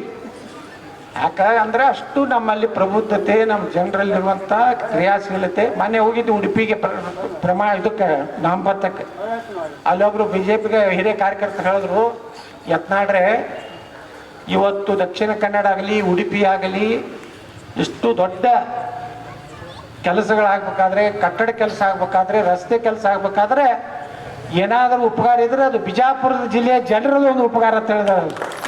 ಅಲ್ಲೊಂದು ವಿಜಾಪುರ ಚೌಕತ್ತು ಐತಿ, ಏನ್ರಿ ನಾವು ಊರಿಟ್ಟು ಹೆಸರಿಟ್ರಿ. ಇಲ್ಲ, ಈ ವಿಜಾಪುರ ಚೌಕತ್ತು ಇಲ್ಲಿ ಯಾಕಿಟ್ವಿ ಅಂದ್ರೆ ಉಡುಪಿ ಒಳಗೆ ಎಲ್ಲ ಲೇಬರ್ಗಳು ಬಂದು ನಿಂದಿರ್ತಾರ್ತಲ್ಲಿ. ಮುಂಜಾನೆ ಬಂದು ತಮ್ಮ ಹೊಲಕ್ಕೆ ತಮ್ಮ ಕೆಲ್ಸಕ್ಕೆ ಹೋಯ್ತಾರ. ಇಲ್ಲಿ ಹೆಂಗೆ ನಮ್ಮ ಇದ್ರ ಮುಂದೆ ಗೋದಾವರಿ ಮುಂದೆ ಬಂದು ನಿಂದಿರ್ತಾರಲ್ಲ, ಹಂಗೆ ಒಂದು ವಿಜಾಪುರ ಚೌಕೆ ಐತಿ. ಆ ರೀತಿ ಒಂದು ವಾತಾವರಣದಲ್ಲಿ ನಾವೆಲ್ಲರಿಗೂ ನಿಮ್ಮ ಕಳಕಳಿನ ಮನವಿ ಮಾಡ್ಕೊತೀನಿ. ನಮ್ಮಲ್ಲಿ ಏನೂ ಅಪಸ್ವರ ಇಲ್ಲ. ಹಿಂದಾಗಡೆ ಗೌಡ್ರು ಬೇರೆ ಹೇಳ್ಯಾರ, ಹಂಗೆ ಹೇಳ್ಯಾರ, ನಾ ಏನು ಅಂತ ಅಲಕಟ್ಗಿರಿ ರಾಜಕಾರಣ ಮಾಡೋದಿಲ್ಲ. ಏನಿದ್ರು ಮುಂದೆ ಮಾತಾಡ್ತೀರಿ, ಹೊಂಟು ಬಿಡ್ತೀನಿ. ಹೀಗಾಗಿ ನನಗೆ ಯಾರೂ ಏನೂ ಮಾಡೋದು ಆಗಲಾಗೈತಿ, ಹೊರಗೂ ಹಾಕೋದು ಆಗಲಾಗೈತಿ. ಯಾಕಪ್ಪ ಅಂದ್ರೆ ನಾ ಹಿಂಗೆ ಇದ್ದೀನಿ ಅಂತ ಅವ್ರು ಮ್ಯಾಗಿನವ್ರಿಗೂ ಗೊತ್ತಾಗ್ಬಿಟ್ಟು, ಓ ವಯಸ್ಸೇ ಕಲ್ತ ಗಣೇದೋ ಯಾರು ಉಸ್ಕೋ ಬಾರ್ ಮೇಲೆ ಕ್ಯಾ ಚಿಂತಕತ್ತೆ, ಚಲೋ ಅಂತಾರ ಅಮಿತ್ ಶಾ ಹೇಳ್ತಾರೆ. ಹಂಗೆ ಎಲ್ಲರೂ ಕೂಡ ನಾವು ಮಾಡ್ತೀವಿ. ಜಿಗನ್ ಸಾಹೇಬ್ರ ವಿಜಯಪುರ ನಗರದಿಂದ 25,000ಕ್ಕಿಂತ ಹೆಚ್ಚು ಲೀಡ್ ನಾವು ಕೊಡ್ತೀವಿ ಅನ್ನೋಂಥ ವಿಶ್ವಾಸ ನಿಮ್ಮೆಲ್ಲರೂ ವಿಶ್ವಾಸ ಮ್ಯಾಗ ನಾವು ಹೇಳ್ತೀವಿ. ನಮ್ಮಲ್ಲಿ ಯಾವುದೇ ರೀತಿ ಏನೂ ಮನಸ್ತಾಪ ಇಲ್ಲ, ಏನೂ ಇಲ್ಲ. ಯಾಕಂದ್ರೆ ನಮ್ಮ ದೇಶದ ಸಲುವಾಗಿ ಮಾಡ್ಲಕತ್ತೀವಿ. ನಾನು ಇಷ್ಟೇ ಎಲ್ಲರಿಗೂ ವಿನಂತಿ ಮಾಡ್ಕೊತೀನಿ, ನೀವು ಸಹ ಭವಿಷ್ಯದ ಭಾರತದ ನಿರ್ಮಾಣಕ್ಕೆ ನಾಳೆ ಏನು ಭಾಳಷ್ಟು ಕೆಲಸ ಆಗ್ಬೇಕು. ಕಾಮನ್ ಸಿವಿಲ್ ಕೋಡ್ ಬರಬೇಕಾಗ್ಯದ. ಅಲ್ಲಿದಿಂದ ಈ ವಕಫ್ ಆಸ್ತಿದು ಪೂರ್ತಿ ದೇಶನಾಗಿರುವಂಥ ವಕಫ್ ಆಸ್ತಿಗಳನ್ನು ಹೆಂಗೆ ಕಾಶ್ಮೀರ 370 ನಾವು ತೊಗೊಂಡಿವಲ್ಲ. ಇವತ್ತು ನೋಡಿ ಕಾಂಗ್ರೆಸ್ನವ್ರ ಮ್ಯಾನಿಫೆಸ್ಟೋ ನೀವು ಓದಿಬಿಡ್ರಿ, ಅದ್ರಾಗ ಏನು ಬರ್ದಾರ ಗೊತ್ತೇನು? ನಮ್ಮ ಸರ್ಕಾರ ಬಂದರೆ 370ನೇ ವಿಧಿಯನ್ನು ಮತ್ತೆ ಜಾರಿ ಮಾಡ್ತೀವಿ. ನಮ್ಮ ಸರ್ಕಾರ ಬಂದರೆ ಅಲ್ಪಸಂಖ್ಯಾತರ ರಕ್ಷಣೆಗೆ ಹೊಸ ಕಾನೂನು ಮಾಡ್ತೀವಿ. ಇವತ್ತು ದಲಿತರ ಸಲುವಾಗಿ ಅಟ್ರಾಸಿಟಿ ಏನು ಕಾನೂನು ಐತಿ, ಆ ಸಾವಿರಾರು ವರ್ಷಗಳಿಂದ ಅವ್ರ ಮೇಲೆ ಏನು ಅತ್ಯಾಚಾರ ದೌರ್ಜನ್ಯ ಏನಾಗಿತ್ತು, ಆ ಜನಾಂಗದ ರಕ್ಷಣೆಗಾಗಿ ದೇಶದಲ್ಲಿ ಅವಶ್ಯಿತ್ತು. ಅದನ್ನು ಎಲ್ಲರೂ ನಾವು ಒಪ್ಕೊಂಡಿವಿ. ಆದರೆ ಅಲ್ಪಸಂಖ್ಯಾತರ ರಕ್ಷಣೆಗಾಗಿ ಹಿಂದೂಗಳನ್ನು ನಮ್ಮ ನಾನ್ ಪೇಲೇಬಲ್ ಹೊಟ್ಟೆ ಅವನಿಗೆ ಬರೀ ಕಣ್ಕಿಸೋದು ನೋಡೋಣ ಅಂದ್ರೆ ಜೈಲಿಗೆ ಹಾಕೋತ ಕಾನೂನು ತರ್ತೀನಿ ಅಂತ ಹೇಳ್ತಾರೆ ಅವರು. ಮತ್ತೇನೇನು ಹೇಳ್ಯಾರಿ ಸಾಹೇಬ್ರ ಕಾಂಗ್ರೆಸ್ನವರು? ನಿನ್ನೆ ಪ್ರಧಾನಮಂತ್ರಿಗಳು ಹೇಳ್ಯಾರ ಇವತ್ತು ತಮಿಳ್ನಾಡಾಗ. ಇದು ಕಾಂಗ್ರೆಸ್ಸಿನ ಮ್ಯಾನಿಫೆಸ್ಟೋ ಅಲ್ಲ, ಇದು ಮುಸ್ಲಿಂ ಲೀಗಿನ ಮ್ಯಾನಿಫೆಸ್ಟೋ ಅನ್ನೋಂಥ ಮಾತು ಹೇಳಿದ್ದಾರೆ. ಅಲ್ಲಿ ಪೂರ್ತಿ ಮುಸ್ಲಿಮ್ರ ರಕ್ಷಣೆ ಬಿಟ್ಟರೆ ಏನೂ ಇಲ್ಲೇ ಇಲ್ಲ. ಹಾಕಿ ಸಾವಿರ ಅವ್ರು ಹಾಕೋಲೆಕ್ಕ. ನಮಗೆ ನಮ್ಮ ಮಂದಿ ಎಲ್ಲರೂ ಹೊರಗೆ ಬಂದು ಓಟ್ ಹಾಕಿದ್ರೆ ಅವ್ರು ಎಂದೂ ಎಲ್ಲಿನೂ ಬರೋ ಡೆಪಾಸಿಟ್ ಉಳಿದಿಲ್ಲ ಅದು. ಯಾಕಂದ್ರೆ ಜೈ ಬಿಜೆಪಿ ಜೈ ಮೋದಿಜಿ ಅನ್ರಪ್ಪ. ಯಾಕಂದ್ರೆ ಈ ರೀತಿ ಪರಿಸ್ಥಿತಿ ಒಳಗೆ ನಾವೇನು ಹೆಚ್ಚಿಗೆ ಹೇಳುವಂಥದ್ದು ಏನೂ ಇಲ್ಲ. ಮುಂದಿನ ದಿವಸನಾಗ ಭಾರತದ ರಕ್ಷಣೆ ಆಗಬೇಕು. ಆ ಉದ್ದೇಶದಿಂದ ನಾವೆಲ್ಲರೂ ಕೂಡಿ ನಮ್ಮೇನು ಕಾರ್ಯಕರ್ತರು ಇಲ್ಲೇನು ಕಾರ್ಯಕರ್ತರು ಬೇರೆ ಮತದಾರರು ಬೇರೆ ಇಲ್ಲ. ಮನೆಗೆ ಎಲ್ಲರೂ ಕಾರ್ಯಕರ್ತರು ಇದ್ರಿ, ಎಲ್ಲರೂ ಮತದಾರರೇ. ಬಿ ಜೆ ಪಿ ಕಾರ್ಯಕರ್ತರು ಇದ್ರಿ, ಬಿ ಜೆ ಪಿ ಕಾರ್ಯಕರ್ತರು ಮತದಾರ ಇದ್ರಿ. ನಿಮ್ಮ ಶಕ್ತಿ ಏನೇನು ಅದಾವಲ್ರಿ, ಶಕ್ತಿ ಕೇಂದ್ರಗಳು ಯಾವ ಕೇಂದ್ರಗಳು ಬೇಕಾಗಿಲ್ಲ, ಪ್ರತಿಯೊಂದು ಮನೆ ಕೇಂದ್ರಗಳೇ ಅದಾವ ಬಿ ಜೆ ಪಿ. ಹೀಗಾಗಿ ಎಲ್ಲರೂ ಅವ್ರ ಮನ್ಯಾಗ ಇಲ್ಲಿ ಯಾರು ಚಟಗೋರು ಇಲ್ಲ, ಯಾರು ಇದು ಮಾಡೋರಿಲ್ಲ, ರೊಕ್ಕ ಬೇಡವರು ಇಲ್ಲ. ಇಲ್ಲೇನು ರೊಕ್ಕ ಖರ್ಚಾಗೋ ಓಣಿಗಳು ಅಲ್ಲಿವಲ್ಲ ಅಂತಪ್ಪ. ನೀ ಅಂತ ಪುಕ್ಕಣ್ಣಾಗ ಆರಿಸ್ಕೊಂಡಿ ಒಂದು 4-5 ಮಂದಿ ಅದಾರ ನಮ್ಮ ಬಿಜಾಪುರ್ನಾಗ ಪುಕ್ಕಟ್ನಾಗ ಆರಿಸ್ಬಿಡ್ತಾರ ಅವ್ರು. ಅಲ್ಲೇ ಹೋಗ್ತಾನೋರ ಕರಡಿ. ನಾನೇ 2 ಲಕ್ಷ ರೂಪಾಯಿ ಕೊಟ್ಟು 2 ಲಕ್ಷನೂ 3 ಲಕ್ಷ ಕೊಟ್ಟೀನಿ ರೀ. ಕೊಟ್ಟಿನಿ 70,000 ಖರ್ಚು ಮಾಡಿ 2-30 ಇಟ್ಕೊಂಡು. ಮತ್ತೆ ಅದು ಇಲ್ಲಪ್ಪ ಪ್ರೇಮಾನಂದ್ ಬಿರಾದಾರ ನೋಡ್ರಿ ಅಲ್ಲಿ. ಇವ್ರು ಯಾರೇ ಒಂದು ಲೈಟದ್ದು ಏನಾರು ಆಗೈತಂದ್ರೆ ಲೈಟ್ ಕಂಬ ಹಚ್ಚಿ ಪಾಕ್ ಬರ್ತಾರೆ. ಯಾರು ಕರೆಂಟ್ ಗೇಟ್ ಹೊಡೋ ಜೆ ಸಿ ಬಿ ಒಳಗೆ ಕೂತು ಅದರಿಂದ ಹಾಯಿಸಿ ಅದ್ರಾಗ ಬಲ್ಪ್ ತೆಗಿತು. ಹಾಂ ಇಲ್ಲ ಮಹೇಶ್ ಒಡೆಯರ್ ಅದಾನ. ಇವೆಲ್ಲ ಪುಕ್ಕಟ್ ಹಾರಿಸ್ಬೋದಾರೆ ಬಿಜಾಪುರ್ನಾಗ. ನಾನು ಭಾಳ ಖರ್ಚು ಮಾಡಿಲ್ಲ, ನಾನು ಅರ್ಧಂಬರ್ಧ ಪುಕ್ಕಟ್ ಹಾರಿಸ್ಬೋದಾಗೆ. ಹುಡುಕಿದ ಕಡೆ MLAಗಳು ರೊಕ್ಕ ಕೇಳಿದಾರೆ. ನಾವು ನೋಡೋಣ 10 ಎಲೆಕ್ಷನ್ ಮಾಡ್ತಿರಲ್ಪ ಇದ್ರಾಗತ್ತೆ. ಆ ರೀತಿ ಈ ಬಡಾವಣೆಗಳೇನು ಬಿಜಾಪುರ ಅಂದ್ರೆ ಸ್ವಯ ಮೊನ್ನೆ ಎಲ್ಲೇ ಹೇಳಿದನ. ನಮ್ಮ ಬಿಜಾಪುರ್ನಾಗ ಜನ ಇಟ್ಟು ಒಳ್ಳೆಯವ್ರು ಅದಾರ. ಎಂದೂ ರೊಕ್ಕ ಬಿಡೋದು, ರೊಕ್ಕ ಸಲ ಟರ್ನ್ ಆಗೋದು ಪರ್ನ್ ಆಗೋದು ಏನೂ ಇಲ್ಲ. ಏನು ಟರ್ನು ಆಗೋದಿಲ್ಲ, ರಿಟರ್ನ್ ಆಗೋದಿಲ್ಲ. Only B J P. ಇವತ್ತು ನರೇಂದ್ರ ಮೋದಿಯವ್ರ ಸಲ ರಮೇಶ್ ಜಿಗಜಿನವ್ರಿಗೆ ನಾಳೆ ಎಷ್ಟನೇ ತಾರೀಕಿಗೆ ನಾಮಿನೇಷನ್ ರೀ? 16ನೇ ತಾರೀಕು. 15ಕ್ಕೆ ನಮ್ಮ ಗದ್ದಿಗೌಡ್ರಿಗೆ ತಲೆ ಹೊಂಟಿವಿ. 16ನೇ ತಾರೀಕಿಗೆ ಹೆಚ್ಚಿನ ಸಂಖ್ಯೆ ಬಿಜಾಪುರ ಮಂದಿನ ಕೂರಿಸ್ತೀರಿ ಅಂದ್ರೆ ಹಂಗೆ ಕೊಡ್ತೀರಿ. ಯಾಕಂದ್ರೆ ನಾನು ಮಂದಿನೇ ಕೂರಿಸಿಲ್ಲ ಮೊನ್ನೆ. ಬರೀ 5 ಮಂದಿ ಎಲ್ಲಿ ಖರ್ಚು ಮಾಡೋದು? ಕೂರಿಸೋದು, ಮಜ್ಜಿಗೆ ಮಾಡಿಸೋ, ಸರ್ಬತ್ ಮಾಡಿಸೋ ಏನೋ ಬೇಡ್ತೇಳಿ. ಯಾರು ಬರಬೇಡ್ರಪ್ಪ. 5 ಮಂದಿ ಮೊದಲೇ ನಾಮಿನೇಷನ್ಗೆ 5 ಮಂದಿ ಹೋಗಿವಿ, 2ನೇದಕ್ಕೆ 5 ಮಂದಿ ಹೋಗಿವಿ. ಆರಾಮ. ಯಾಕಂದ್ರೆ ಭಾಳ ಮಂದಿ ಕೂರಿಸ್ರೆ ಏನಾಗ್ತೈತಿ, ಜಾಗೃತ ಆಗ್ತಾವ. एक कोई लोग नहीं को ये हुआ रे वो ಬೋರ್ಡ ಫೇಲ್ ಹೋಗಿ ಹಂಗೆ ಜಿಗ್ಜಿನವ್ರು ಹಂಗೆ ಮಾಡಿದ್ರು ನಡೀತೈತ್ರಿ. ಏನು ಇಲ್ಲ ಮಂದಿನ ಕುರ್ಸಿ ಕೊಡೋದು ಏನು ಅವಶ್ಯಕತೆ? ಸುಮ್ಮನೆ ಖರ್ಚು ಯಾಕೆ ಮಾಡ್ತೀರಿ? ಮೊದಲೇ ಖರ್ಚು ಕಡಿಮೆ ಐತೆ ನಮ್ದು. ಅದಕ್ಕೆ ಎಲ್ಲರೂ ಕೂಡಿ 16ನೇ ತಾರೀಕಿಗೆ ತಾವೆಲ್ಲ ನಾಮಪತ್ರಕ್ಕೆ ಬರ್ರಿ, ನಮ್ಮ ಶಕ್ತಿ ಪ್ರದರ್ಶನ ಮಾಡೋಣ. ನರೇಂದ್ರ ಮೋದಿಯವ್ರು 3ನೇ ಬಾರಿಗೆ ಭವ್ಯ ಭಾರತ ನಿರ್ಮಾಣ ಮಾಡೋದಕ್ಕೆ, ವಿಶ್ವಗುರು ಭಾರತ ನಿರ್ಮಾಣ ಮಾಡೋದಕ್ಕೆ, ಜಗತ್ತಿನ 3ನೇ ಆರ್ಥಿಕ ರಾಷ್ಟ್ರ ಮಾಡೋದಕ್ಕೆ, ಸನಾತನ ಹಿಂದೂ ಧರ್ಮ ಉಳಿಯೋದಕ್ಕೆ, ಮತ್ತೊಮ್ಮೆ ಕಾಶಿಯಲ್ಲಿ ವಿಶ್ವನಾಥನ ಮಂದಿರ, ಮಥುರಾದಲ್ಲಿ ಶ್ರೀಕೃಷ್ಣನ ಮಂದಿರ ನಿರ್ಮಾಣ ನೋಡ್ರಿ. ಅಲ್ಲಿ ಪೈಖಾನಿ ಕಟ್ಟಬೇಕು, ಅಲ್ಲಿ ಹಾಸ್ಪಿಟ್ಲ್ ಕಟ್ಟಬೇಕತ್ತಿದ್ರು. ಅಯೋಧ್ಯದಲ್ಲಿ ಕೆಲವೊಂದು ಈ ದೇಶದಲ್ಲಿ ಜಾತ್ಯಾತಿತ್ತು. ಇವತ್ತು ರಾಮ ಮಂದಿರ ನಿರ್ಮಾಣ ಆದ್ರೆ ಎಷ್ಟು ಅಲ್ಲಿದು ಆರ್ಥಿಕ ಇದು ಬದಲಾವಣೆ ಆಗೈತಿ. ದಿವಸ ಇವತ್ತು ಯಾರೋ ಒಂದು 5 ಕಿಲೋ ಬಂಗಾರ ಕೊಟ್ಟಾರ. ಅವನೊಬ್ಬ ಶ್ರೀಮಂತ ಎಷ್ಟು ಬಂಗಾರ ಬಂದಿತ್ತು ಏನು ಅದು. ದಿವಸ 2 ಲಕ್ಷ ಜನ ಹೋಗ್ಲಕತ್ತಾರ. ಇಡೀ ಅದು ಅಯೋಧ್ಯೆನೇ ಉದ್ಧಾರ ಆಯ್ತು. ಇಡೀ ಉತ್ತರ ಪ್ರದೇಶದ ಆರ್ಥಿಕ ಸ್ಥಿತಿನೇ ಬದಲಾವಣೆ ಆಯಿತು. ಅದಕ್ಕೆ ಮಂದಿರ ಕಟ್ಟೋದ್ರಿಂದ ದೇಶದಲ್ಲಿ ಬದಲಾವಣೆ ಆಗ್ತಿತ್ತು ಅನ್ನೋಂಥದಕ್ಕೆ ರಾಮ ಬಂದು ಕೂತಾನೆ.